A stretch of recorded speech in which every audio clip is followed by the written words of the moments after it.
হচ্ছে দাদা শ্বশুর বাড়ি এসেছে, পায়ের উপর পা চাপিয়ে চা খাচ্ছে।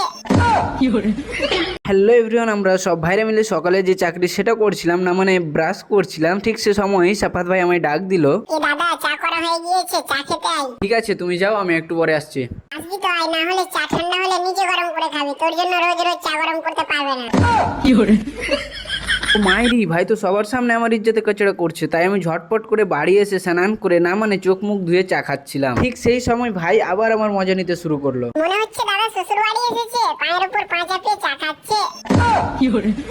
ভাই তো আজ আমার পিছনে পানি খেয়ে লেগেই গিয়েছে, তাই আমি রাগে মাগে চলে আসলাম ঘর। ও মাইরি, ঘরে সে কি আমি দেখি মিষ্টি রাখা রয়েছে, তাই আমি গাপাগাপ 2-4টা মিষ্টি খেয়ে আমি আমার কেটিএম না মানে সাইকেল নিয়ে বাড়ি থেকে বেরিয়ে পড়লাম। তারপর আমি কালী চোখে এসে দেখি দাদু আমার দোকানের সামনে পেয়ারা বিক্রি করছে, মজাই হবে আজ। তারপর দাদু আমায় বললো, বইয়ের খাবি ভাই? দাদুর এই কথা শুনে আমার তো চোখে জল চলে এসেছিল, না না জিভে জল চলে এসেছিল। তারপর আমি চটপট করে ব্যাগ থেকে বই বার করে খাচ্ছিলাম আর দাদু আমার জন্য পেয়ারা বানাচ্ছিল। তারপর আমি অফিসে বসে বসে মজা করে পেয়ারা খাচ্ছিলাম। দাদু এত ঝাল করে পেয়ারা লাগিয়ে দিয়েছিল যে আমার কান দিয়ে জল বেরোচ্ছিল, না না সরি চোখ দিয়ে জল বেরোচ্ছে। ঠিক তখনই দেখি দাদার কল আসলো, তাই আমি ঝটপট করে কলটা তুলে দাদাকে বললাম, হ্যাঁ দাদা বলো।